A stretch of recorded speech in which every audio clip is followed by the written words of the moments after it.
Hola, tēnā koe, fi Jamieson-Folland, the lifestyle aligner, helping you live the life you love.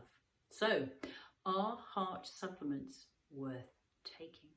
Well, it's sure, I might believe that they are, but it's about each of us making up our own mind about it, and that's what this week's blog is all about. So I really do recommend that you have a quick read, or even read, not weed, read, because it really cuts to the chase when it comes to the research on this. Because yes, we can have opinions and we can even have experience, but it's also important to match that with what does the jury say when we take into account all parts of that, the jury in our minds, if you like, because it's very much a personal choice. And so it's important to bear in mind the various factors here.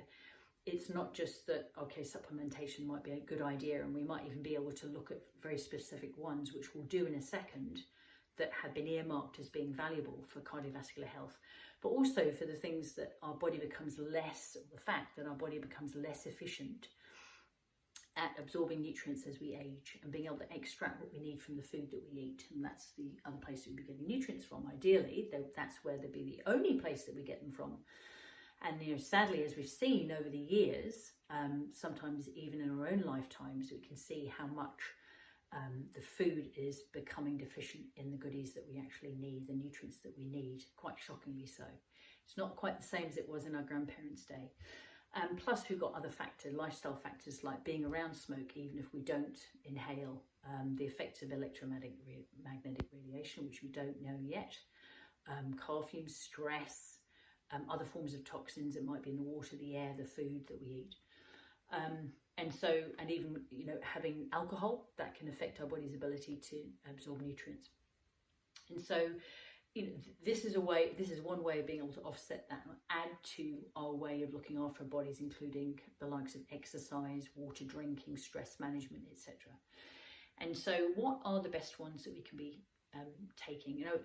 One of the things to bear in mind here, and if you've got any questions about that, please do reach out, because it doesn't need to be as complex as it can sound initially, but the reason that I'm looking here is I'm looking at the blog, that you get to have a look. And if you aren't receiving that, let me know, because we can make sure that you get your own copy, which is very easy. And so making sure that it's made to pharmaceutical grade and that it's actually absorbable into the body, because there's a reason that many nurses call supplements bedpan bullets. You can even read the name of the supplement on it sometimes when it comes out the other ends. That can be, it's quite alarming, but there you are. All right, so one to bear in mind when it comes to heart health are the omega-3 fatty acids.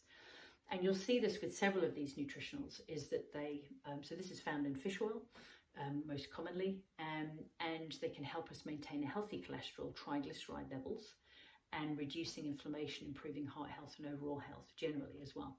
So that's one, and plus there's some quite useful research in the blog about that. Hawthorn extract is another one that's been linked with helping to treat heart failure, high blood pressure and arrhythmia, as well as improving the general functioning of the heart.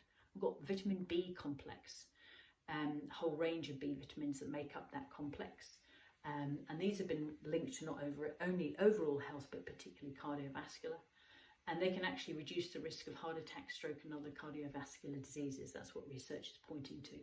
Plus helping with the maintenance of the healthy cholesterol levels. Vitamin C, which is a very powerful way of helping to offset against the oxidative damage, which can damage our cardiovascular system and therefore help to reduce the risk of heart attack, stroke and other cardiovascular diseases. Plus cholesterol maintenance, ideal level, plus reducing the risk of arrhythmia. Magnesium, because of helping maintain healthy blood pressure, improving cholesterol levels again, and reducing the risk of arrhythmia. So you'll hear this theme again and again with each of these.